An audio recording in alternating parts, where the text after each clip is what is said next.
الحمد لله رب العالمين والعاقبة للمتقين ولا عدوان إلا على الظالمين والصلاة والسلام على أفضل الأنبياء وسيد المرسلين نبينا محمد وعلى آله وأصحابه أجمعين أما بعد فأعوذ بالله من الشيطان الرجيم إن إبراهيم كان أمة قانتا لله حنيفا وما كان من المشركين. وقال تعالى بعد أعوذ بالله من الشيطان الرجيم والذين هم بربهم لا يشركون.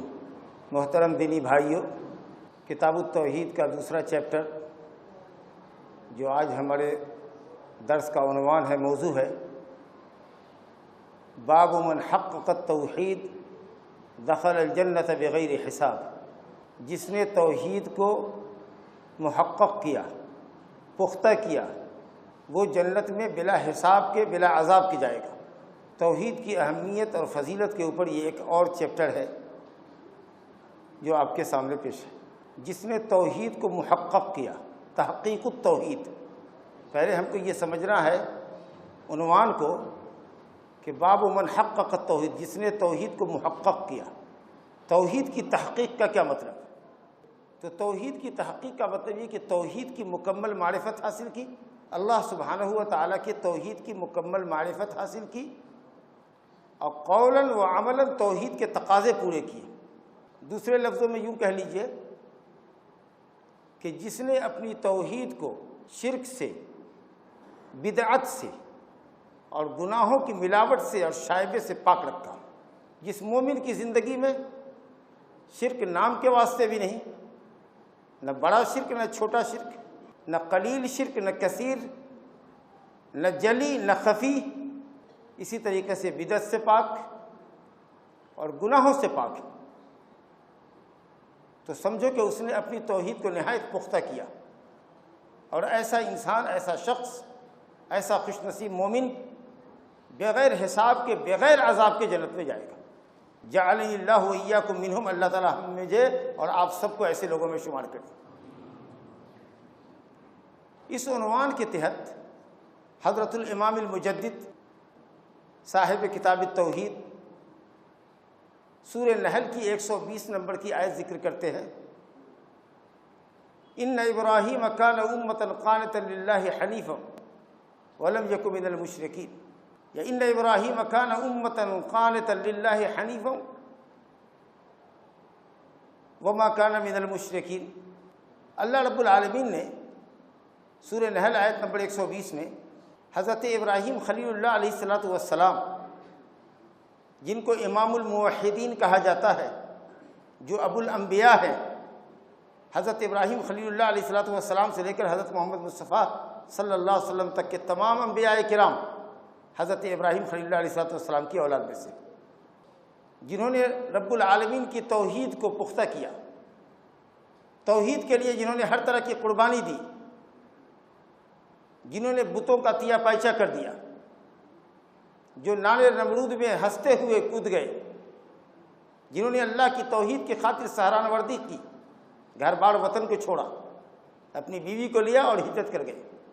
حضرت ابراہیم خلیل اللہ علیہ السلام کی 4 خصوصیت اللہ تعالیٰ نے اس آیت میں بیان کی ہے، اور یہ چاروں اہم خصوصیات، نہایت برگزیدہ صفات، توحید کی تحقیق کے اعلیٰ درجات ہیں. ابراہیم خلیل اللہ علیہ السلام کو اللہ نے کہا کان امہ، وہ امت تھا. امت کا معنی امام ابن مسعود صحابی جلیل حضرت عبداللہ بن مسعود رضی اللہ عنہ نے فرمایا، جیسا کہ کتاب التفسیر میں امام بخاری نے نقل کیا، قدوۃ و اماما و معلما للخیر. حضرت ابراہیم قدوہ تھے، نمونہ تھے، آئیڈیل تھے. ہر موحد کا آئیڈیل حضرت ابراہیم خلیل اللہ علیہ السلام. امام تھے، دنیا انسانیت کے امام تھے. انی جاعلک للناس اماما، اللہ تعالیٰ نے پوری دنیا انسانیت کا ان کو امام بنایا. معلما للخیر، خیر کے معلم تھے، جن کی زندگی میں علم و عمل کے اعتبار سے توحید تھی، جن کی زندگی میں دعوت و تبلیغ کے اعتبار سے توحید تھی. اور الحمدللہ حضرت ابراہیم خلیل اللہ علیہ السلام کو اللہ رب العالمین نے جو اکیلے مومن موحد تھے امت سے تعبیر کیا ہے۔ صاحب کتاب حضرت امام مجدد رحمۃ اللہ علیہ فرماتے ہیں کہ اس سے حق پر چلنے والوں کو حوصلہ ملتا ہے۔ حق کی راہ پر ہیں، توحید کی راہ پر ہیں آپ، تو اپنی کم تعداد سے آپ کو وحشت زدہ نہیں ہونا چاہیے، گھبرانا نہیں چاہیے۔ اگر آپ حق پر اکیلے بھی ہیں تو الحمدللہ آپ جماعت سے کم نہیں ہیں۔ ایک ابراہیم، اکیلے ابراہیم کو اللہ نے امت سے تعبیر کیا ہے، پوری ایک امت تھے۔ تو اگر آدمی حق پر ہو تو حق کی راہ پر چلنے والوں کی قلت تعداد سے گھبرانا نہیں چاہیے، کیونکہ حق کا معیار دلیل ہے، قلت اور کثرت حق کا معیار نہیں ہے۔ جس کے ساتھ قرآن اور حدیث ہے وہی حق، چاہے وہ اکیلا ہی کیوں نہیں۔ حق دلیل سے پہچانا جاتا ہے، فالوورز سے نہیں، ورنہ غلط کے فالوورز زیادہ رہے، بدعت کرنے والے زیادہ رہے۔ حضرت ابراہیم علیہ السلام کو اللہ تعالیٰ نے کہا کہ وہ امت ہے۔ دین کے اندر یہ امامت اور قیادت دو شرطوں سے ملتی ہے۔ رب العالمین سورہ سجدہ آیت نمبر 24 میں فرماتا ہے وَجَعَلْنَا مِنْهُمْ أَئِمَّةً يَهْدُونَ بِأَمْرِنَا لَمَّا صَبَرُوا وَكَانُوا بِآيَاتِنَا يُوقِنُونَ۔ ہم نے بنی اسرائیل میں سے جن لوگوں کو امام بنایا، ائمہ، دین کے اندر امامت اور سرداری عطا فرمائی، دینی قیادت عطا فرمائی، وہ اس لیے کہ وہ صبر کرنے والے اور یقین کرنے والے تھے۔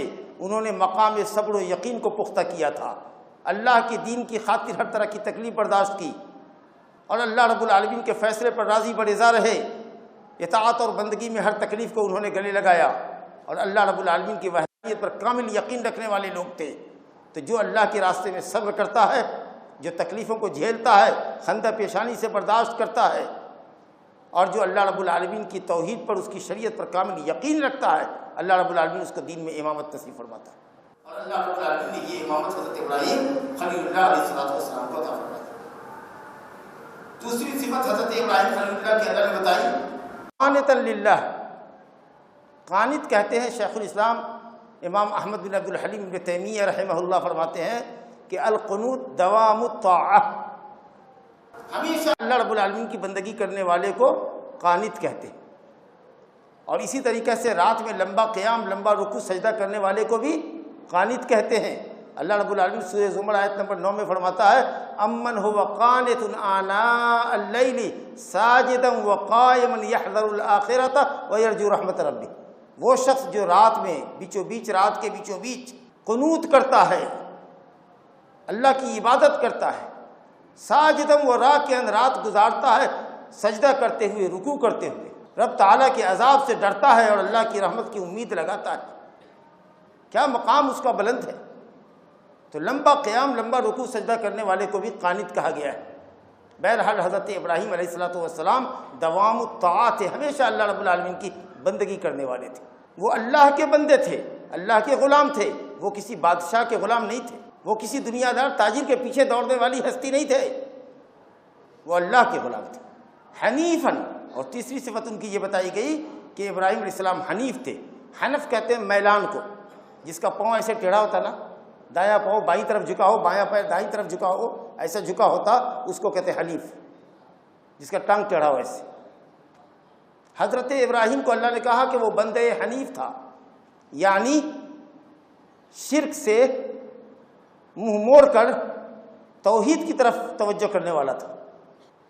معرضاً عن الشرک مقبلاً الی اللہ، شرک سے اعراض کرنے والا اور اپنی توجہ اللہ کی طرف کرنے والا۔ چنانچہ سورہ انعام آیت نمبر 79 میں اللہ تعالیٰ فرماتا ہے حضرت ابراہیم خلیل اللہ علیہ السلام نے برملا قوم کے سامنے اظہار کیا، جو قوم کو تو ستاروں کو پوجتی تھی، ستارے کو ڈوبتا ہوا دیکھا، چاند کو ڈوبتا ہوا دیکھا، سورج کو ڈوبتا ہوا دیکھا، قوم پر حجت تمام کر دی کہ ڈوبنے والا معبود نہیں ہو سکتا۔ اس کے بعد بے ساختہ پکار اٹھے انی وجہت وجہی للذی فطر السماوات والارض حنیفا وما انا من المشرکین۔ انی وجہت وجہی للذی فطر السماوات والارض حنیفا، میں نے اپنا رخ اللہ کی طرف کیا، میں نے اپنی ذات کو اللہ کی طرف متوجہ کیا، اپنے باطن کو، اپنے ظاہر کو اللہ کے سپرد کیا۔ اس اللہ کے لیے جس نے زمین اور آسمان کو پیدا کیا، حنیفاً یکسو ہو کر، صرف اللہ کی طرف مائل ہونے والا اور اللہ تعالیٰ سے کٹ چھٹ چلنے والے کو بندہ حنیف کہتے ہیں۔ فتنے میں پڑے ہوئے مولویوں کی طرح نہیں جو دائیں بائیں کرتے ہیں، لوگوں کا بڑے لوگوں کے ساتھ ہوتے، ان کے مزاج کے مطابق مسئلے فتوے دیتے، شریعت میں اضافے کرتے رہتے، نت نئی بدعتیں ایجاد کرتے ہوتے۔ علماء مفتونین فتنے میں پڑے ہوئے علماء کی طرح نہیں جو دائیں بائیں کرتے ہیں، صرف اور صرف اللہ کی طرف مائل ہونے والے بندے تھے۔ اور اللہ رب العالمین نے جو خاص بات فرمائی، وما کان من المشرکین، وہ مشرکوں میں سے نہیں تھے، شرک کی نسبت ہی ان کی طرف کرنا غلط ہے۔ کہیں سے بھی، دور سے نزدیک سے، کوئی شرک کی کوئی بھی قسم حضرت ابراہیم کو کبھی چھو بھی نہیں گئی تھی، اتنے خالص موحد تھے۔ یہ تماچا ہے مکہ کے مشرکین کو جو کہتے تھے کہ ہم حضرت ابراہیم علیہ السلام کی اولاد ہیں، اور پھر شرک کرتے تھے اور حضرت ابراہیم سے اپنی نسبت کرتے تھے۔ اللہ نے کہا تمہارا باپ ابراہیم تو کبھی مشرک نہیں تھا، اس نے کبھی قلیل و کثیر کوئی شرک نہیں کیا تھا، شرک اس کو چھو بھی نہیں گیا تھا، وہ تو خالص موحد تھا۔ تم تو مشرک ہو، تم تو اللہ کی بندگی میں غیر اللہ کو شریک کرتے ہو، تمہیں کہاں پہنچتا ہے کہ تم اپنی نسبت حضرت ابراہیم خلیل اللہ علیہ السلام کی طرف۔ ظاہر ہے کہ یہ چار اہم صفات کہ وہ امام تھے، قدوہ تھے، نمونہ تھے، خیر کے معلم تھے، وہ ہمیشہ رب تعالیٰ کی بندگی کرنے والے تھے، اور وہ صرف اللہ کی طرف مائل ہونے والے، ہر کسی سے اعراض کرنے والے اور اللہ کی طرف مائل ہونے والے، اور الحمدللہ خالص موحد تھے۔ یہ چار صفتیں حضرت ابراہیم خلیل اللہ کی تھی، اور یہ چار صفتیں توحید کی تحقیق کے اعلیٰ درجات ہیں۔ جو آدمی ان صفات کا حامل ہوگا اور اپنے آپ کو انہی صفات سے متصف کرے گا، انشاءاللہ وہ جنت میں بلا حساب و کتاب کے داخل ہوگا۔ دوسری آیت جو صاحب کتاب نے یہاں پیش کی ہے، وہ آیت سورہ مومنون کی آیت نمبر 59 ہے۔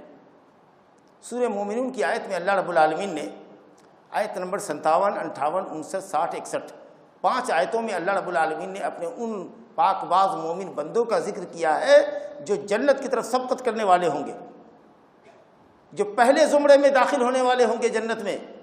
ان کی صفات اللہ رب العالمین نے بتائی ہے، والذین هم بآیات ربهم یؤمنون والذین هم بربهم لا یشرکون والذین یؤتون ما آتوا وقلوبهم وجلة انهم الى ربهم راجعون اولئک یسارعون فی الخیرات۔ وہ لوگ جو رب تعالیٰ کے عذاب سے ڈرتے ہوتے ہیں، اللہ کا عذاب ہر وقت ان کو لرزہ بر اندام کیے رہتا ہے، ان کے بدن میں کپ کپی تاری ہوتی ہے اللہ کے عذاب سے۔ وہ لوگ جو اپنے رب تعالیٰ کی آیتوں پر ایمان رکھتے ہیں، آیات کونیہ جو کائنات میں پھیلی ہوئی ہے، وسیع کائنات میں جو اللہ رب العالمین کی نشانیاں پھیلی ہوئی ہیں ان پر ایمان رکھتے ہیں، اور جو آیات قرآنیہ ہیں ان پر ایمان رکھتے ہیں۔ اور سب سے بڑی خوبی ان کی یہ کہ والذین هم بربهم لا یشرکون، وہ لوگ جو اپنے رب تعالیٰ کے ساتھ اس کی بندگی میں کبھی کسی کو شریک ہی نہیں کرتے، ان کی زندگی میں شرک جلی شرک خفی کچھ بھی نہیں ہوتا۔ والذین یؤتون ما آتوا، اور وہ لوگ جو نیکیوں کا کام تو کرتے ہیں اس کے باوجود بھی ڈرتے رہتے کہ معلوم نہیں ہماری یہ نیکیاں اللہ تعالیٰ کو مقبول ہے کہ نہیں۔ نیکیاں کرتے ہیں پھر بھی ڈرتے ہیں کہ پتہ نہیں یہ نیکیاں قبول ہو رہی ہیں کہ نہیں ہو رہی ہیں، بارگاہ رب العزت میں شرف قبولیت پا رہی ہیں کہ نہیں پا رہی ہیں۔ ان لوگوں کی طرح نہیں جو تھوڑا کرتے ہیں اور بہت زیادہ اتراتے ہیں، نہیں، بہت کرتے ہیں پھر بھی ڈرتے ہیں کہ معلوم نہیں ہماری نیکیوں کا کیا بن رہا ہے اللہ رب العالمین کے پاس۔ اور دوسری تفسیر یہ ہے والذین یؤتون ما آتوا، کہ اللہ کے دیے ہوئے مال میں سے وہ خرچ کرتے ہیں، وقلوبهم وجلة، اور ان کا دل ڈرتا رہتا ہے کہ اللہ کی طرف پلٹیں گے، معلوم نہیں کیا ہمارا حشر ہوگا۔ اولئک یسارعون فی الخیرات وهم لها سابقون، یہ وہ لوگ ہیں جو خیر کی طرف بڑھنے والے ہیں اور جنت کی طرف سبقت کرنے والے لوگ ہیں۔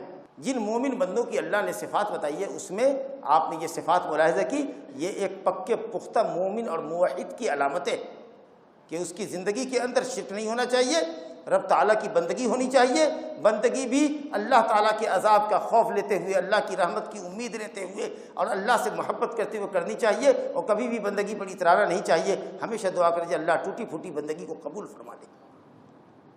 اس جذبے سے اگر بندگی کرتے ہیں تو ماشاء اللہ وہ اسی لائق ہیں کہ ایسے مومنوں کو اللہ تعالیٰ بلا حساب و کتاب کے جنت میں داخل فرمائے۔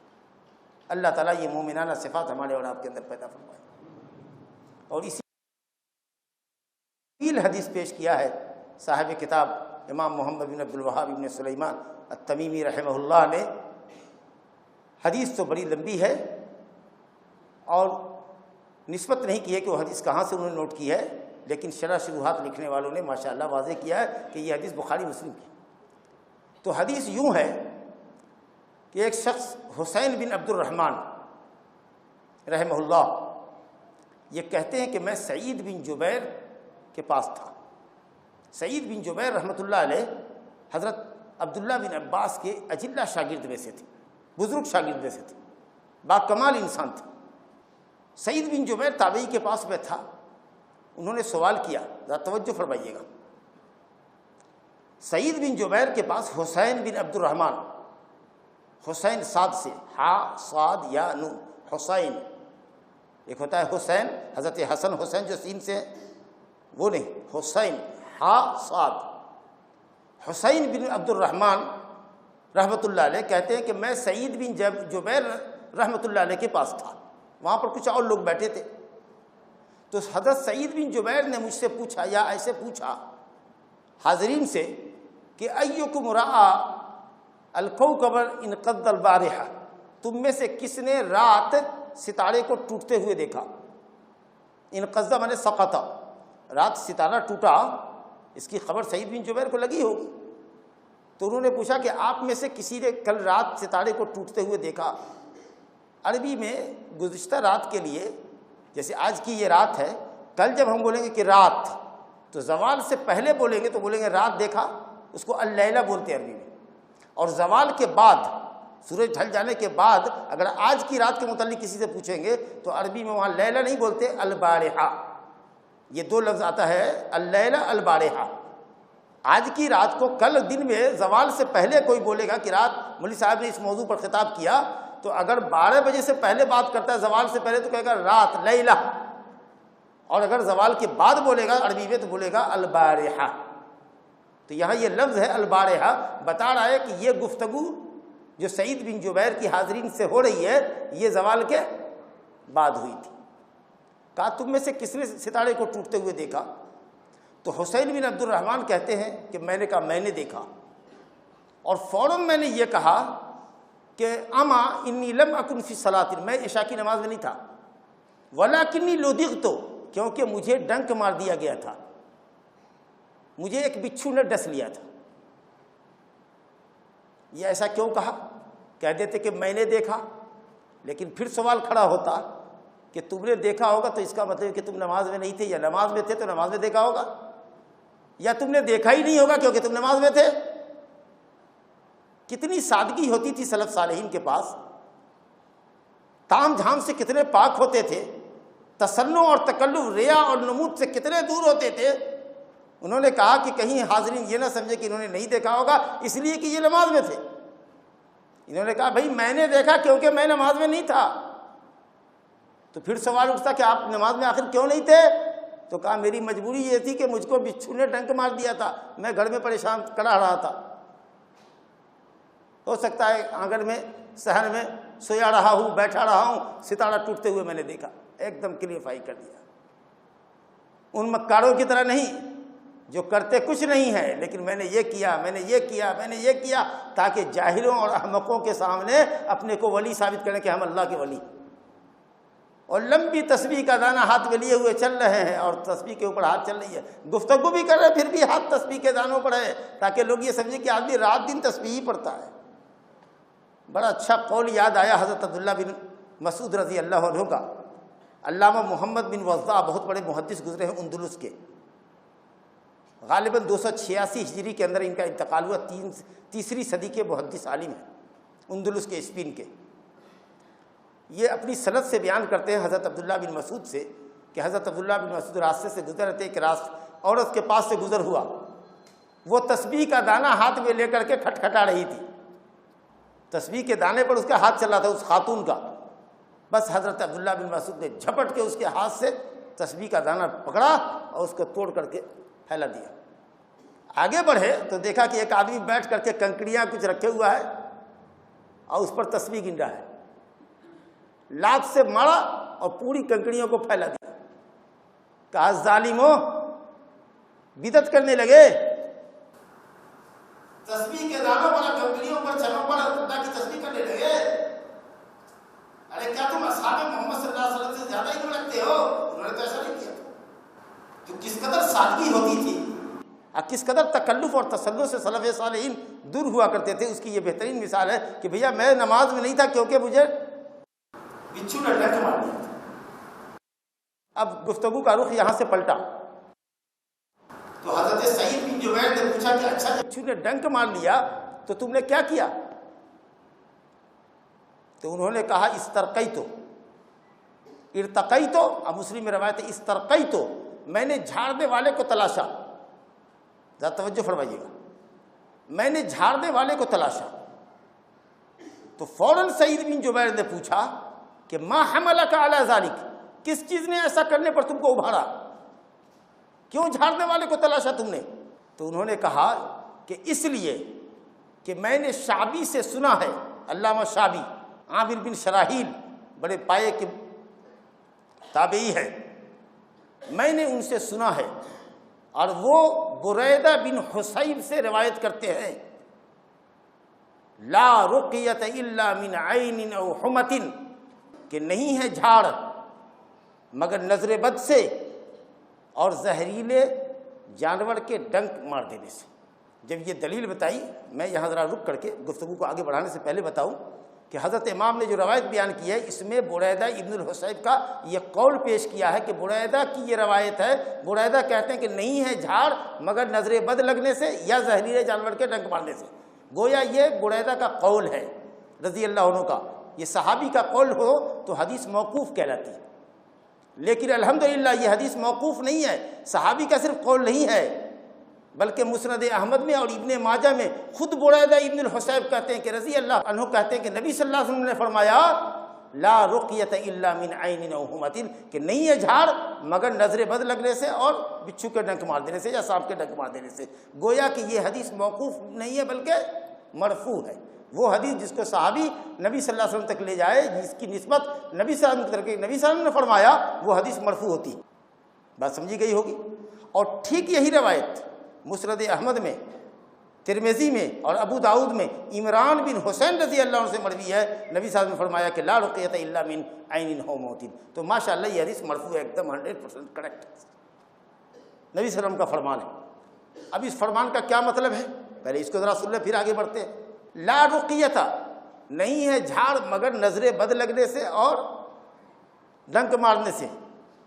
کیا سر میں درد ہو تو جھاڑ نہیں ہے؟ پیٹ میں درد ہو تو جھاڑ نہیں ہے؟ الحمدللہ جھاڑ ہر چیز کے لیے جھاڑ ہے، لیکن جھاڑ پھونک سب سے زیادہ مؤثر ہوتی ہے، شفا کا ذریعہ بنتی ہے نظر بد والے کو اور زہریلے جانور کے ڈنک مارے ہوئے انسان کو. جس کو نظر لگی ہوئی ہو اگر آپ اس کو دم کریں قرآنی آیات اور احادیث سے، دعاؤں سے، الحمدللہ ایک دم لگے گا کہ تیر نشانے پر انشاءاللہ باذن اللہ لگا، فوراً اس کی نظر اتر جاتی ہے. گویا کسی بھی دوسرے مرض کے مقابلے میں نظر بد لگے ہوئے انسان پر جھاڑ کا اثر زیادہ ہوتا ہے. اسی طریقے سے اگر کسی کو بچھو نے، سانپ نے ڈنک مار دیا ہو تو زہر کا اثر الحمدللہ اتر جاتا ہے فوراً. اس کا یہ مطلب نہیں سمجھیے گا کہ سوائے ان دو بیماریوں کے اور کسی بیماری کے لیے جھاڑ نہیں ہے، ایسا کچھ نہیں. جھاڑ اس کے لیے نظر بد کے لیے اور زہریلے جانور کے ڈنک مارنے کے لیے زیادہ شفا کا ذریعہ ہے، زیادہ مؤثر ہے. ورنہ نبی صلی اللہ علیہ وسلم نے جھاڑا ہے اپنے نواسوں کو، آپ کو جھاڑا گیا ہے، آپ نے بھی دوسروں کو جھاڑا ہے. خیر، جب حسین بن عبد الرحمن نے سعید بن جبیر سے بتایا کہ میں نے جھاڑنے والے کو بلایا، کیوں بلایا؟ اس لیے کہ میں نے شعبی کے حوالے سے بریدہ ابن الحصیب سے یہ حدیث سنی ہے. اللہ اکبر. عمل کیا دلیل معلوم کر کے، بغیر دلیل معلوم کیے ہوئے عمل نہیں کرتے تھے سلف. تو کہا سعید بن جبیر نے شاباشی دی، کہا قد احسن من انتہى الی ما سمع، اس آدمی نے اچھا کیا جس نے دلیل معلوم کر کے عمل کیا اور جہاں تک دلیل تھی وہاں تک عمل کر کے رک گیا. گویا دلیل معلوم کر کے عمل کرنا یہ بہت اچھی صفت ہے. اور سلف صالحین کے علم کی گہرائی کا پتہ چلا کہ وہ کوئی بھی قدم اٹھاتے تھے تو جب تک دلیل نہیں معلوم کر لیتے تھے قدم نہیں اٹھاتے. کوئی بھی عمل بغیر دلیل کے نہیں کرتے تھے. تو دلیل معلوم ہو جائے تو عمل کرنا چاہیے، بغیر دلیل کے جہالت کی بنیاد پر عمل نہیں کرنا. ایک کام کر رہے ہیں، کیا دلیل ہے؟ نہیں معلوم، یا علم ہے اور دلیل نہیں، عمل نہیں ہے. تو جہالت کے اوپر عمل کرنا اور علم ہوتے ہوئے عمل نہ کرنا، یہ دونوں گمراہی ہے، ضلالت ہے۔ علم پہلے آوے، اس کے مطابق عمل ہو جائے، بڑی اچھی بات ہے۔ چلو تم نے اچھا کیا کہ دلیل معلوم کر کے علم عمل کیا۔ ولیکن، اب سعید بن جبیر کہتے ہیں لیکن ایک حدیث ہم سے بھی سنو، اور اب اسی حدیث کے اندر تحقیق التوحید آ رہی ہے۔ توحید کو پختہ کرنے والے لوگوں کی کیا صفت ہے وہ ذرا ادھر سنیے۔ لیکن ہم سے بیان کیا ہے حدیث حضرت عبداللہ بن عباس نے۔ عبداللہ بن عباس ابن عبد المطلب ابن عم النبی صلی اللہ علیہ وسلم، عبداللہ ابن عباس ابن عبد المطلب نبی صلی اللہ علیہ وسلم کے چچا زاد بھائی، جن کے حق میں نبی صلی اللہ علیہ وسلم نے دعا فرمائی اللہم علمہ الکتاب اللہم فقہہ فی الدین وعلمہ التأویل، مسند احمد کی روایت ہے، صحیح حدیث ہے۔ اللہم فقہہ فی الدین، اے اللہ اس کو دین کی فقاہت عطا فرما اور اس کو تفسیر کا علم عطا فرما، اور صحیح بخاری میں روایت ہے اللہم فقہہ فی الدین، اللہ اس کو دین کی سمجھ عطا فرما۔ کیا زبردست اللہ نے دین کی سمجھ عطا فرمائی ہے، اور کیا زبردست فقاہت عطا کی ہے کہ آپ یہ سن کر کے حیران ہوں گے کہ حضرت عمر بن خطاب رضی اللہ عنہ اور حضرت عبداللہ بن مسعود جیسے بزرگ صحابہ جن کے علم کا دریا بہتا تھا، حضرت ابن عباس کی جوانی کے علم کو جب دیکھا تو کہا کہ ابن عباس اگر ہم لوگوں کی عمر تک پہنچ گیا تو ہم میں کا کوئی بھی انسان اس کے علم کا 10واں حصہ بھی نہیں رکھے گا۔ اس عمر میں اس کے پاس اتنا علم ہے، اگر یہ نوجوان ہم لوگوں کی عمر کو پہنچا تو ہم میں کا کوئی بھی آدمی اس کا 110 علم بھی نہیں رکھے گا۔ غور کیجئے کتنا زبردست علم ہے۔ حضرت عمر بن خطاب کا علم، حضرت عبداللہ بن مسعود قدیم صحابی ہیں، کتنا زبردست علم تھا شریعت کا، لیکن اس نوجوان کے علم کے سامنے اس کی فضیلت کا اعتراف کرتے ہیں کہ یہ بندہ اگر ہم لوگوں کی عمر تک پہنچا تو کوئی بھی امت میں اس کے مد مقابل نہیں ہوگا، اس کا 10واں حصہ بھی کس کے پاس علم نہیں ہوگا۔ سن 68 ہجری میں 68 میں طائف میں ان کا انتقال ہوا، آخر عمر میں دونوں آنکھ کے اندھے ہو گئے تھے رضی اللہ عنہ۔ کہتے ہیں سعید بن جبیر کہ ہم سے حضرت عبداللہ بن عباس رضی اللہ عنہ نے روایت کی ہے کہ نبی کریم صلی اللہ علیہ وسلم نے فرمایا، بہت دلچسپ حدیث ہے، غور فرمائیے گا۔ کہا نبی صلی اللہ علیہ وسلم نے عرضت علی الامم، میرے اوپر امتیں پیش کی گئیں۔ اسراء اور معراج میں جب تشریف لے گئے نا تو اسراء کے اندر آسمان کے کنارے پر امتوں کا منظر پیش کیا گیا، نبی اور امت، نبی اور امت پیش کیا جا رہا ہے۔ یا ہو سکتا ہے کہ کبھی عالم مثال میں اللہ رب العالمین نے ایسے ہی بیٹھے رہے ہوں اور آسمان کے کنارے پر پیش کیا۔ تو اسراء معراج تو ہوا مکی زندگی میں، اور یہ حدیث حضرت عبداللہ بن عباس کے حوالے سے آ رہی ہے تو لازماً مدینے کی حدیث ہے، تو ہو سکتا ہے کہ یہ واقعہ ہجرت سے پہلے کا ہو اور نبی صلی اللہ علیہ وسلم نے بیان فرمایا ہو ابن عباس سے مدینے میں آنے کے بعد۔ یہ علمی نقطے سے ہے، ذرا توجہ فرمائیے۔ آئیے گفتگو پر۔ کہا نبی صلی اللہ علیہ وسلم نے میرے سامنے امتیں پیش کی گئی، عرضت علی الامم، تو میرے سامنے جو دیکھا کہ ایک نبی ہے اور ایک نبی کے ساتھ ایک رہت ہے۔ رہت عربی میں رہت کہتے ہیں 10 سے نیچے کی جماعت، 10 سے نیچے کی جماعت کو رہت کہتے ہیں۔ ایک نبی ہے، اس کے ماننے والے 10 سے کم ہیں۔ اللہ، ایک نبی ہمارے سامنے پیش کیے گئے، ان کے ساتھ ماننے والے 2 آدمی ہیں، واحد و اثنان، ایک یا 2، غور فرمائیے گا۔ اور ایک ایسا نبی بھی پیش کیا گیا جس کے ساتھ کوئی بھی نہیں تھا، اس پر کوئی ایمان لایا ہی نہیں۔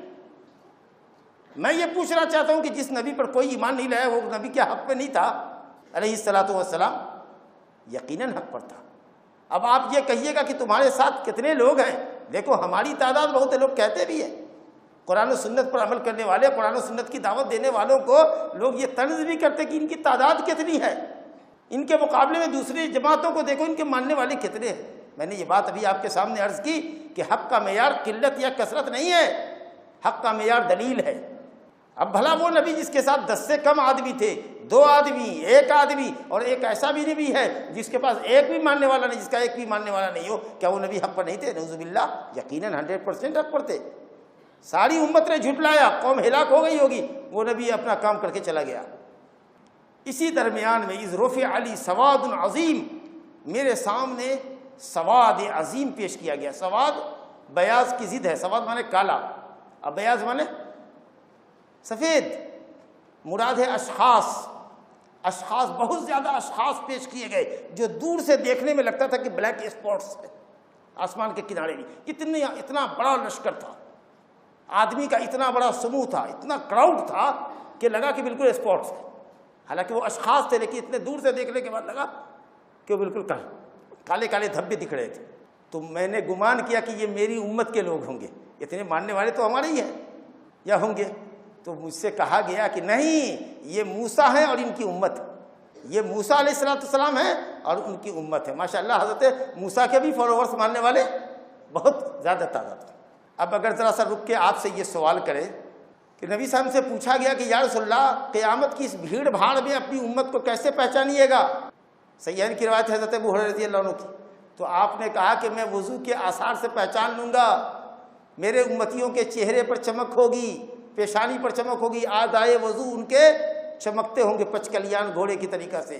ایک گھوڑا ہو، اس کی پوری باڈی کا ایک کلر ہو، پیشانی کا کچھ دوسرا کلر، اگلی ٹانگوں کا دوسرا کلر، یعنی ایک کلر وائٹ کلر ہے نیچے دونوں اگلی پچھلی ٹانگوں کا، پیشانی پر سفیدی ہے، پوری باڈی لال ہے.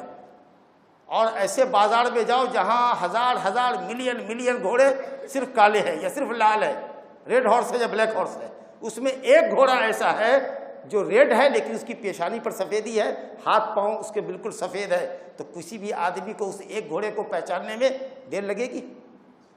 گھومتا جائے گا، جہاں وہ گھوڑا ملے گا اس کی لگام پکڑ کے نکالے گا، یہی گھوڑا پچکلیا. کہا ایسے ہی میری امت کے چہرے پر آزائے وضو چمکتے ہوئے ہوں گے قیامت کے دن وضو کے آثار سے، تو میں اپنی امت کو پہچان لوں گا.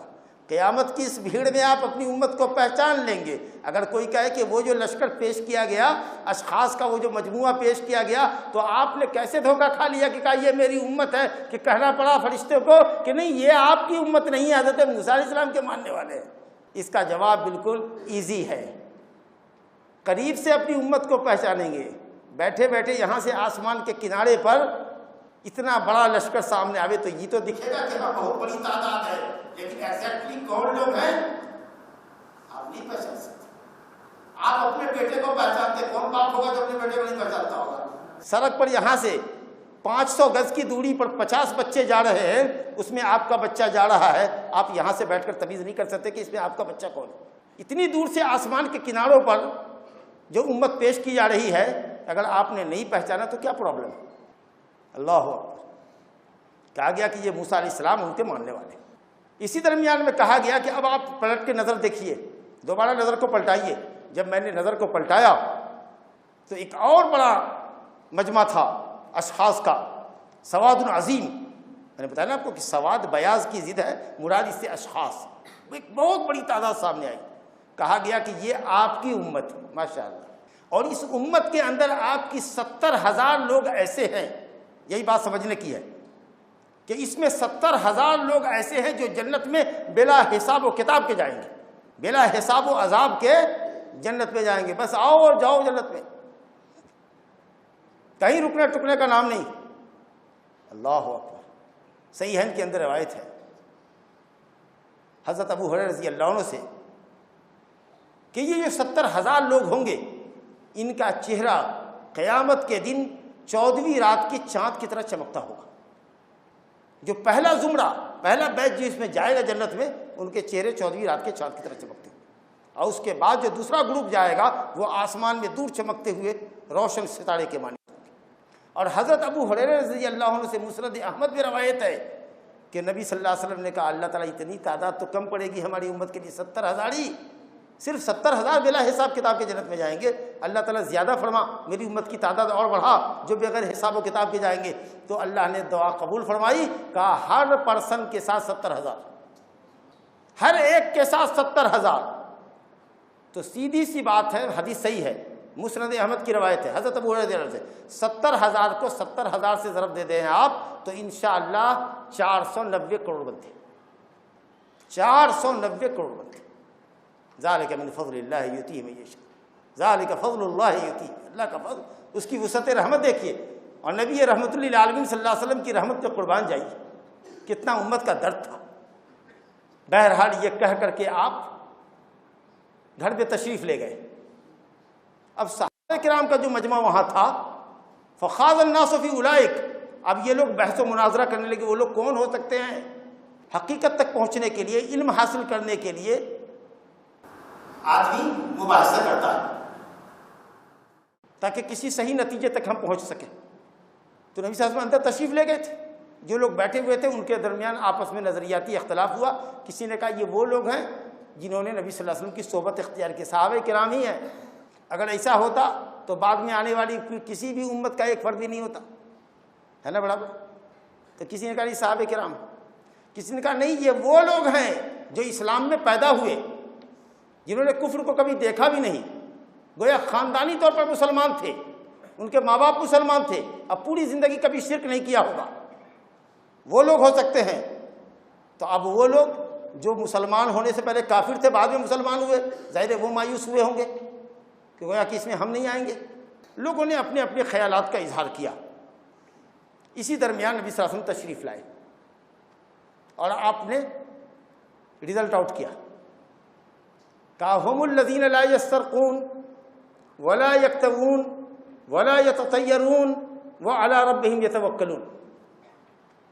کہا یہ جنت میں بلا حساب و کتاب کے داخل ہونے والے وہ لوگ ہوں گے جنہوں نے جھاڑنے والے کو ڈھونڈا اور تلاشا نہ ہوگا، جنہوں نے جھاڑنے والے کو ڈھونڈا اور تلاشا ہے بھائی کوئی جھاڑنے والا ہے، کوئی جھاڑنے والا، میں بھی مانوں، بتاؤ یہاں سے 100 کلومیٹر، اچھا اپن جاتے 100 کلومیٹر ہے، 1000 کلومیٹر بھی ہوگا تو اس جھاڑنے والے کے پاس جائیں گے جی۔ کہا کہ وہ لوگ ہوں گے جو جھاڑنے والے کو تلاشتے نہیں ہیں، طلب نہیں کرتے۔ اب اس لفظ پہ رک جائیے، مسلم شریف میں ایک لفظ آیا ہے لا یرقون، یہ وہ لوگ ہیں جو جھاڑتے نہیں ہیں۔ شیخ الاسلام امام ابن احمد ابن عبد الحلیم ابن تیمیہ رحمۃ اللہ علیہ فرماتے کہ یہ راوی کا وہم ہے۔ جھاڑنے والا جس کو جھاڑتا ہے وہ اس پر احسان کرتا ہے، جھڑوانے والا جو جھاڑنے والوں کو ٹٹولتا ہے، تلاشتا پھرتا ہے، اس کا ایمان ذرا کمزور ہوتا ہے، کیونکہ وہ سائل ہوتا ہے، اے بھائی جھاڑ دو، اے بھائی جھاڑ دو، ہم کو بہت پریشان ہے۔ معلوم ہوا کہ کوئی جھاڑ رہا ہے تو مریض تو چاہتا کہ کیسے بھی شفا ملے، یہ بھی نہیں دیکھتا کہ جھاڑنے والے کا عقیدہ کیسا ہے، چاہتا کیسے شفا مل جائے، بھائی تم مجھے جھاڑ دو۔ اس کے قلب کا تعلق غیر اللہ کی طرف ہوتا ہے، وہ یہ سمجھتا ہے کہ یہ جھاڑ دے گا تو میں اچھا ہو جاؤں گا، یہ ایمان کی پختگی نہیں ہے۔ ہاں اگر کوئی جھاڑنے والا خود آئے کہ بھئی کیا پریشانی ہے آپ کو، سر میں درد ہے آپ کے، لائیے میں دم کر دیتا ہوں، چلو بھائی دم کر دو، وہ خود چل کے آیا میرے پاس، میں جھاڑ دیتا ہوں، جھاڑ دو۔ لیکن ہم نہیں جائیں گے جھاڑنے والے کے پاس، ڈھونڈتے نہیں پھریں گے جھاڑنے والوں کو، یہ ایمان کے کمال کی دلیل ہے۔ تو حدیث یہ ہے کہ لا یسترقون، رقیہ طلب نہیں کرتے، یہ نہیں کہ جھاڑتے نہیں۔ نبی صلی اللہ علیہ وسلم نے اپنے اصحاب کو جھاڑا ہے، اپنے نواسوں کو جھاڑا ہے، حضرت جبریل امین خود تشریف لائے معوذتین لے کر، قل اعوذ بالفلق و بالناس، اور نبی صلی اللہ علیہ وسلم کو جھاڑا۔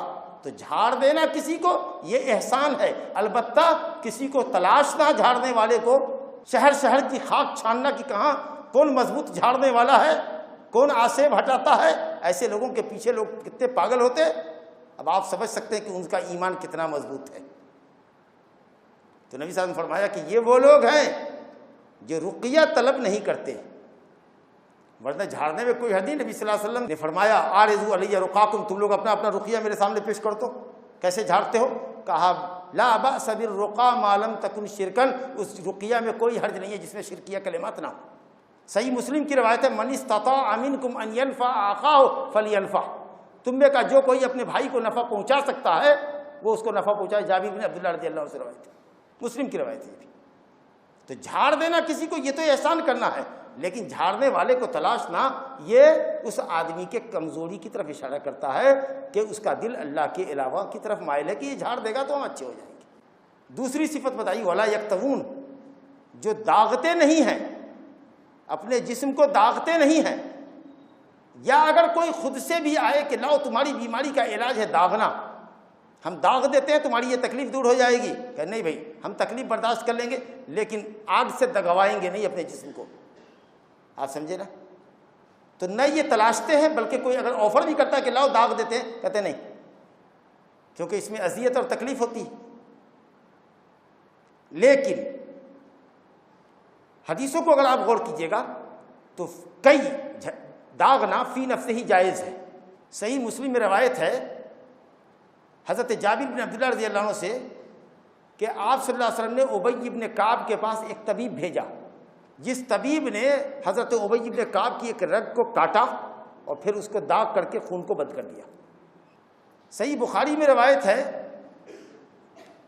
حضرت انس بن مالک رضی اللہ عنہ سے کہ ہم کو ذات الجم کی ایک بیماری تھی، پہلو کے اندر کوئی دمل نکل گیا تھا، تو نبی صلی اللہ علیہ وسلم کی حیات میں ہم نے داغوایا، اس طریقہ سے وہ زخم ہمارا بیٹھا۔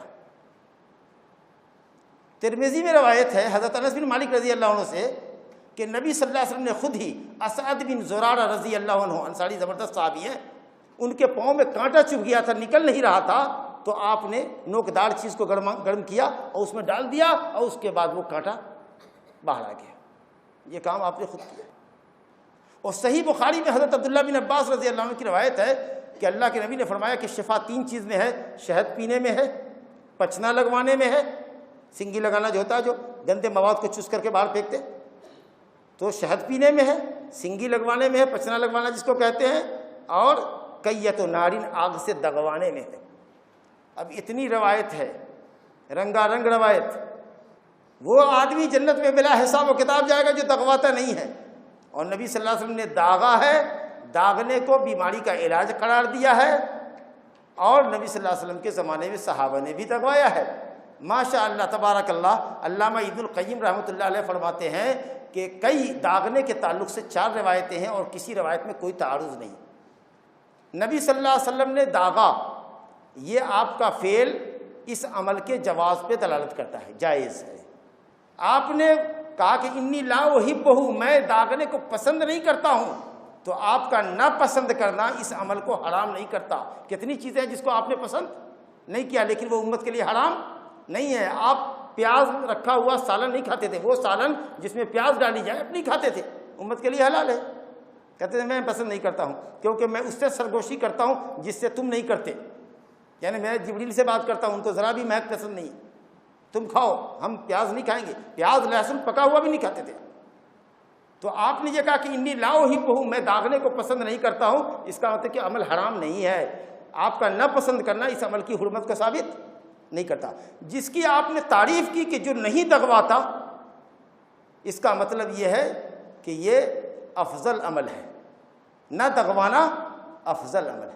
اور آپ نے جہاں یہ کہا کہ انی انہاکم عن ذالک، میں داغنے سے منع کرتا ہوں، یہ ممانعت تنزیہی ہے، یعنی مکروہ ہے۔ کل ملا کے بات معلوم ہوئی کہ داغنا جائز ہے، نہ دغوانا افضل ہے۔ جہاں نبی صلی اللہ علیہ وسلم نے ممانعت کی، یہ ممانعت حرمت کے لیے نہیں بلکہ کراہت کے لیے۔ ماشاء اللہ۔ اب بات سمجھ میں آ گئی کہ جھاڑنا، جھڑوانا ایک عمل ہے، سبب ہے بیماری سے شفا کا، لیکن اس میں کراہت ہے۔ آپ غور کیے نا، داغنا یہ عمل جائز ہے لیکن اس میں کراہت ہے کہ نبی صلی اللہ علیہ وسلم نے اس کو پسند نہیں کیا ہے۔ تو ایک عمل صرف مکروہ ہے لیکن اللہ پر توکل کرتے ہوئے ہم اس عمل کو چھوڑ دیں کہ نہیں بھائی یہ مکروہ ہے، یہ اچھا نہیں ہے، اس لیے ہم چھوڑتے ہیں۔ اس کا مطلب یہ ہے کہ جو سبب بالکل مباح ہو، شرعی ہو، جس میں ذرہ برابر بھی کراہت کا پہلو نہیں ہو، اس سبب کو ہم استعمال کریں گے۔ یہی وجہ ہے کہ رسول گرامی صلی اللہ علیہ وسلم نے فرمایا ما انزل اللہ من دائن الا انزل له شفاء۔ صحیح بخاری کی روایت ہے کہ ابو ہریرہ رضی اللہ عنہ سے کہ اللہ نے کوئی بیماری نہیں اتاری مگر اس کی شفا اتاری۔ یہ الگ بات ہے کہ کوئی جانتا ہے اور کوئی ڈاکٹر نہیں جانتا ہے، یا کسی بیماری کا علاج ہے لیکن ابھی تحقیق نہیں ہوئی ہے، جی ہو سکتا ہے کہ مستقبل میں تحقیق ہو۔ تو دوا اور علاج کرنا جو جائز اسباب ہے اس میں کہیں کوئی کراہت نہیں ہے، اس کو اختیار کرنا چاہیے۔ لیکن ایسا سبب جس میں کراہت ہو، جس میں ذرا سا ایمان کو تھوڑا سا دھکا لگتا ہو، ایمان کی تحقیق کا مطلب یہ ہے کہ آپ اس مکروہ سبب کو مکروہ سمجھ کے چھوڑ دیں، اللہ پر بھروسہ رکھیں، اللہ شفا دے گا۔ خود سے اپنے آپ کو دم کریں، پوچھے نہیں ہے کوئی دم کرنے والا، قرآن یہ آیات کو پڑھیں، اپنے آپ کو دم کریں۔ الحمدللہ کوئی بندہ سامنے آ جاتا ہے، میں لاؤ جھاڑ دیتا ہوں، ٹھیک ہے جھاڑ دو، میں تمہارے سامنے بیٹھا ہوں، لیکن ہم بھاگتے پھریں گے نہیں جھاڑنے والوں کے پیچھے۔ داغنا نبی صلی اللہ علیہ وسلم نے داغنے کا عمل کیا ہے، جائز بھی ہے، لیکن آپ نے یہ فرمایا کہ میں منع کرتا ہوں، میں پسند نہیں کرتا ہوں۔ چونکہ نبی صاحب کی زبان سے یہ بات بھی نکلی کہ میں اس عمل کو پسند نہیں کرتا، اس کا مطلب کہ جائز تو ہے پر مکروہ ہے، مکروہ ہے، اس لیے اپن نہیں کریں گے اس کو۔ 2 صفت ہوئی۔ اور تیسری صفت آپ نے فرمایا ولا یتطیرون، وہ لوگ جو چڑیوں سے بدفعلی نہیں لیتے، چڑیوں سے بدفعلی لیتے ہیں، کتنے وہمی ہیں چڑیوں سے بدفعلی لیتے ہیں۔ اگر الو کسی کے گھر پر بول دے بیٹھ کر کے، سمجھیں گے کہ اس گھر والے کی موت آ گئی، اب موت کی خبر دے رہا ہے۔ الو کو منحوس پرندہ سمجھتے۔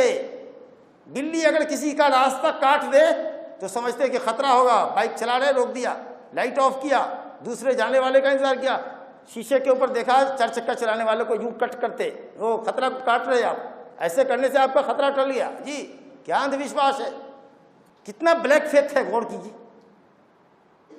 اس طرح کی باتیں ہوتی ہیں۔ اور آپ سنیں گے مہینہ منحوس ہے لوگوں کے یہاں، سفر کا مہینہ، صفر کا مہینہ، سفر صفر، شوال کا مہینہ، شادی نہیں کرتے، شوال کے مہینے میں لوگ شادی نہیں کرتے، بولتے شوال کا مہینہ خیر و برکت سے خالی ہے، حالانکہ ماں عائشہ صدیقہ رضی اللہ عنہ سے نبی صلی اللہ علیہ وسلم نے شوال کے مہینے میں شادی کی، شوال کے مہینے میں رخصتی کی، شب زفاف منایا۔ اما عائشہ رضی اللہ عنہ اپنے بھتیجے بھتیجیوں کی شادی، اپنے بھائی بہن کے بیٹے بیٹیوں کی شادی شوال میں کرتی تھی۔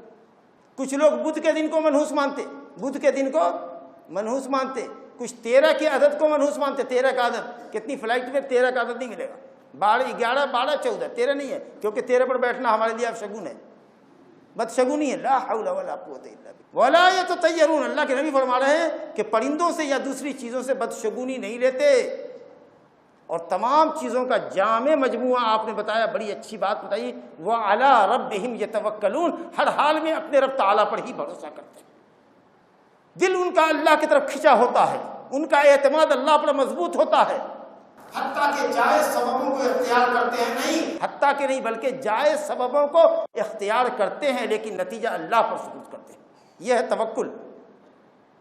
اس لیے جو جائز علاج ہے بیماری کا علاج کرنا، ڈاکٹر کے پاس جانا، صحیح ٹریٹمنٹ کروانا، الحمدللہ وہ عین سنت ہے، عین اسلام ہے۔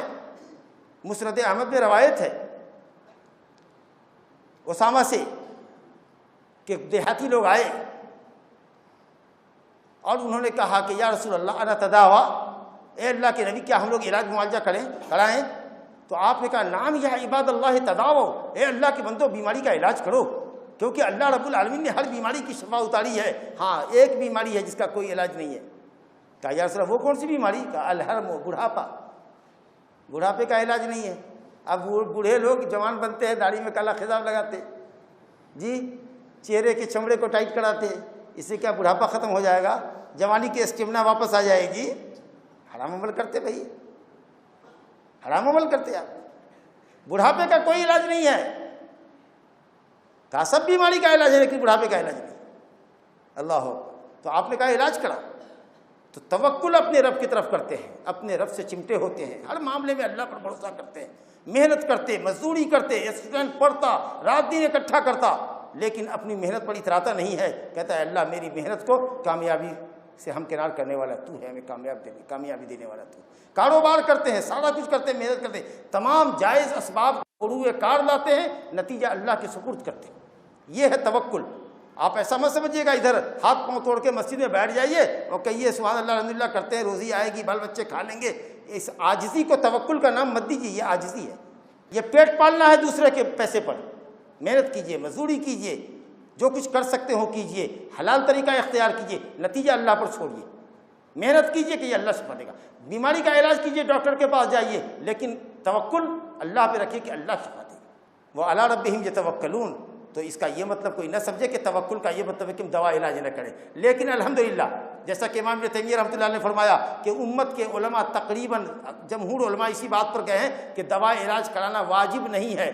ایک آدمی کو اگر اللہ پر کامل بھروسہ ہو کہ نہیں میرے پیٹ میں درد ہے تو ہے، ہم دم کریں گے، پانی پڑھیں گے، کھائیں گے، پیئیں گے، اگر چلو موت لکھی ہوگی تو مر جائیں گے، لیکن ہم ڈاکٹر کے پاس نہیں جائیں گے، تو امام ابن تیمیہ کہتے ہیں جمہور امت کے علماء نے کہا کہ وہ گنہگار نہیں ہوگا۔ البتہ بعض شوافع علماء نے، بعض حنابلہ علماء نے اور بعض حنفیہ علماء نے یہ کہا ہے کہ واجب ہے یا سنت مؤکدہ ہے، لیکن اگر کسی کا اللہ پہ بھروسہ کہ بخار ہے، سردی زکام ہے، پیٹ میں درد ہے، کچھ بھی ہو رہا ہے، وہ اپنے ٹھیک ہوگا تو ہوگا، نہیں تو اللہ پر بھروسہ ہے، چلو ٹھیک ہے، تو انشاءاللہ وہ گنہگار نہیں، لیکن بہتر ہے کہ جائے علاج کرو، کیونکہ اللہ کے نبی نے فرمایا یا عباد اللہ تداؤ، اے اللہ کے بندے علاج کراؤ، کیونکہ ہر بیماری کی اللہ نے شفا اتاری ہے، صرف ایک بیماری بڑھاپا ہے جس کا کوئی علاج نہیں۔ تو بہرحال اگر آپ اللہ پر توکل کریں گے، کہیں گے کہ کھائیں گے نہیں، دنیا عالم اسباب ہے، کوئی بھی کام بغیر سبب کا نہیں ہے۔ ارے کھانا کھانے کے واسطے بھی کھانا پکانا پڑے گا نا، بازار سے کھانے کی اشیاء لانے پڑے گی نا، گیس کے چولہے یا کسی چولہے پر ڈال کے پکانا ہوگا، کھانا کو پھر اس کو ملانا ہوگا، منہ میں ڈالنا ہوگا، چبانا ہوگا، پھر جا کے پیٹ بھرے گا۔ اللہ ہی کھلاتا ہے، لیکن اتنے سارے اسباب کے بعد آتا ہے کھانا۔ جاڑا ہے، اس کے لیے آپ حفاظت کے لیے مکان بناتے، گرم کپڑے پہنتے، گرمی میں ٹھنڈے کپڑے پہنتے، اے سی روم میں، پنکھے والے روم میں رہتے۔ اگر آپ یہ نہیں کریں گے، اس اسباب کو معطل کر دیں گے، پوری کائنات معطل ہو جائے گی۔ تو جائز اسباب کو اختیار کرنا یہ توحید کی تحقیق کے خلاف نہیں ہے۔ جو چیز شریعت میں نہیں ہے، جیسے آپ پرندوں سے بدشگونی لے رہے ہیں، بعض دنوں کو بدشگون کر رہے ہیں، اسی طریقے سے آپ وہ سبب اختیار کر رہے ہیں جو مکروہ ہے، ناپسندیدہ۔ تو ناپسندیدہ اسباب کو اختیار کرنا یہ توحید کے منافی ہے۔ بہرحال نبی صلی اللہ علیہ وسلم نے فرمایا کہ یہ وہ لوگ ہوں گے جنت میں 70,000 بغیر حساب و کتاب کے داخل ہونے والے، جو جھاڑنے والوں کے پیچھے باولے نہیں رہتے، جو دغنے اور دغوانے کا کام نہیں کرتے، جو پرندے سے یا کسی دوسری اور مخلوق سے بدشگونی نہیں لیتے، اور تمام جائز اسباب کو استعمال کرتے ہوئے نتیجہ اور بھروسہ اللہ پہ چھوڑتے ہیں، وہ جنت میں بلا حساب و کتاب کے داخل ہوں گے۔ یہ چاروں صفت جس کے اندر پیدا ہو گئی، سمجھو کہ اس نے توحید کی تحقیق کر دی، اپنی توحید کو اس نے شرک کے تمام شائبے سے اور بدعت سے پاک کر لیا۔ اب جب اتنی بات معلوم ہوئی، صحابہ کرام کا خیر کی طرف ہرس دیکھو، جھٹ سے ایک صحابی جو اس مجلس کے اندر موجود ہے، اللہ اکبر، وہ کاشا بن محسن اسدی، وہ کاشا بن محسن مہاجری ہیں، ہجرت کر کے مدینہ آئے ہیں، بدری صحابی ہیں، جنگ بدر میں شریک ہوئے ہیں، بڑے خوبصورت آدمی تھے اور ماشاءاللہ پکے گھوڑ سوار تھے۔ وہ کاشا بن محسن اٹھے اور کہا، یا رسول اللہ، میرے لیے دعا کر دیجئے کہ اللہ مجھے ان خوش نصیبوں میں بنائے۔ تو آپ نے فرمایا، انت منہم، تو ان لوگوں میں سے ہے۔ کیسے معلوم ہو گیا؟ جھٹ سے کوئی کہے گا عالم الغیب تھے جب تو معلوم ہوا۔ ارے نہیں بھیا، نہیں، ایسی بات نہیں۔ بخاری شریف کی حدیث ہے کہ نبی صلی اللہ علیہ وسلم نے دعا کیا، اللہم اجعلہ منہم، اے اللہ وہ کاشا کو ان 70,000 میں شامل کر لے جس کو تو جنت میں داخل کر۔ نبی صلی اللہ علیہ وسلم نے دعا فرمائی، اس کے بعد پھر وہ کاشا سے رہا نہیں گیا، کہا یا رسول اللہ حل انا منہم، کیا میں ان لوگوں میں سے ہوا؟ آپ کے دعا کرنے کے بعد کیا رزلٹ آیا؟ تو آپ نے کہا نعم انت منہم۔ گویا کہ آ گیا، تار جڑ گیا، آسمان سے تار جڑ گیا، خبر آ گئی کہ آپ کی دعا قبول کر لی گئی، یہ بندہ اس میں سے ہو گیا۔ اللہ کے بتانے پر آپ نے بتایا، وہ بھی جب 2 مرتبہ، دوسری مرتبہ اس نے پوچھا، پہلی مرتبہ کہا یا رسول اللہ دعا کر دیجئے، تو پیارے مصطفیٰ نے دعا فرمایا کہ اللہ اس بندے کو ان لوگوں میں شمار کر لے۔ پھر اس نے چاہا اپنا سیٹسفیکشن کے لیے کہ یا رسول اللہ کیا میں ان لوگوں میں سے ہوا؟ تو آپ نے کہا انت منہم، تو ان لوگوں میں سے۔ اب جب یہ ایک بات ہو گئی تو ایک دوسرے آدمی کو بھی لالچ لگی، اس نے کہا یا رسول اللہ میرے لیے بھی دعا کر دیجئے۔ تو آپ نے بہت خوبصورت انداز اختیار کیا، یہ نہیں کہا کہ تو ان میں سے نہیں ہے، دل ٹوٹ جاتا اس کا۔ آپ نے کہا سبقک بہا عکاشہ، عکاشہ کاف کے تشدید کے ساتھ یا کاف کی تخفیف کے ساتھ عکاشہ بھی پڑھ سکتے، کہا کہ تم سے سبقت لے گیا، بازی لے گیا عکاشہ، اب دوڑ کروز کرو۔ تم کو بولیں گے ہاں تم بھی اس میں سے ہو، تو تیسرا کہے گا میرے لیے، پھر چوتھا کہے گا میرے لیے، تو یہ سلسلہ چل پڑے گا۔ اس لیے چیپٹر کلوز۔ اور اسی کے ساتھ الحمدللہ ہم اس حدیث تک پہنچے۔ اللہ رب العالمین ہمیں اور آپ کو اپنی تحقیق کو، اللہ کی توحید کو پختہ اور مضبوط کرنے کی توفیق عطا فرمائے۔ علم کے اعتبار سے، عمل کے اعتبار سے اللہ رب العالمین ہماری زندگی میں توحید داخل کرے۔ شرک جلی، شرک خفی، شرک اکبر، شرک اصغر، شرک کی تمام قسموں سے، تمام بدعات اور معاصی سے اللہ تعالیٰ ہمیں اور آپ کو محفوظ رکھے۔ آمین۔ صلی اللہ علیہ وسلم محمد